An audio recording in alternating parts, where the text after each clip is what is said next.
ಒಂದು ಬಾರಿ ಸಮುದ್ರದೊಳಗೆ ಇದ್ದಂತಹ ಆಮೆ ಸಮುದ್ರದಿಂದ ಹೊರಗಡೆ ಬರುತ್ತೆ. ಹೀಗೆ ಕಡಲ ಒಳಗಿಂದ ಹೊರ ಬಂದಂತಹ ಆಮೆ ನಿಧಾನವಾಗಿ ಹೊರಗಿನ ಪ್ರಪಂಚವನ್ನು ನೋಡಲಿಕ್ಕೆ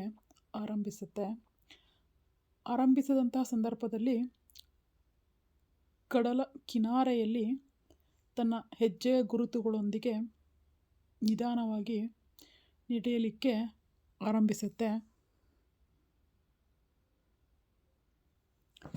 ತುಂಬ ದೂರ ನಡೆಯುತ್ತೆ. ನಡೆದ ನಂತರ ಆಮೆ ಹಿಂತಿರುಗಿ ನೋಡುತ್ತೆ. ಎಷ್ಟು ದೂರ ನಾನು ಸಾಗಿ ಬಂದೆ, ನನ್ನ ಹೆಜ್ಜೆಯ ಗುರುತುಗಳು ಇದಕ್ಕೆ ಸಾಕ್ಷಿ ಅಂತ ಹೇಳಿ ಖುಷಿಯನ್ನು ಪಡುತ್ತೆ.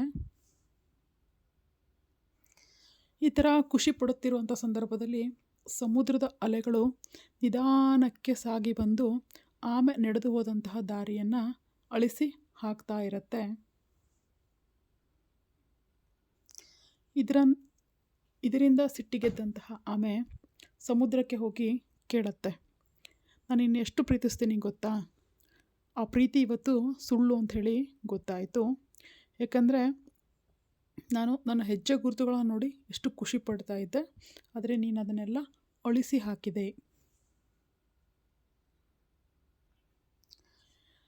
ಇಂತಹ ಸಂದರ್ಭದಲ್ಲಿ ತುಸು ಮುಗುಳ್ನಕ್ಕು ಸಮುದ್ರದ ಅಲೆ ಹೇಳುತ್ತೆ, ನಿನ್ನನ್ನು ಬೆನ್ನತ್ತಿ ಒಬ್ಬ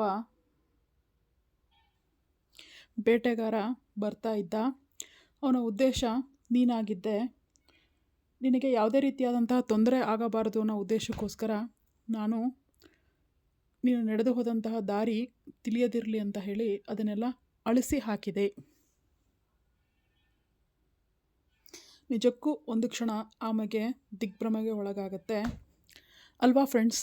ಎಷ್ಟೋ ಸಾರಿ ನಾವು ನಿಜವಾದ ಪ್ರೀತಿಯನ್ನು ಸುಳ್ಳು ಅಂದ್ಕೊತೀವಿ, ಸುಳ್ಳಾದದ್ದನ್ನು ನಿಜ ಅಂತ ಅಂದ್ಕೊತೀವಿ.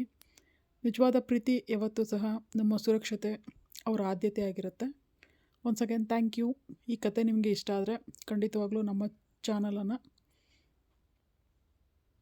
ಲೈಕ್ ಮಾಡಿ, ಸಬ್ಸ್ಕ್ರೈಬ್ ಮಾಡಿ. Thank you.